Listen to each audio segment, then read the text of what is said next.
తోమా గారు ఆయన అనుమానంతో వేలు పెట్టిన దృశ్యం. ఇక్కడ శిలువలు కూడా చక్కగా ఉన్నాయి. ఇదిగోండి అక్కడ కూడా అది పెయింటింగ్.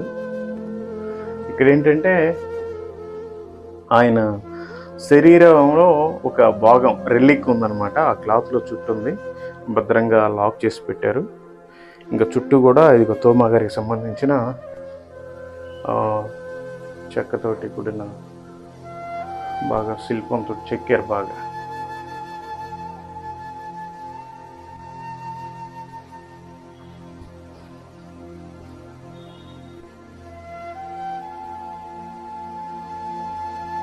ఇదంతా కూడా కేరళ స్టైల్లో పురాతనమైన చెక్కతో కూడిన ఒక బిల్డింగ్ అనొచ్చు, మందిరం అనొచ్చు.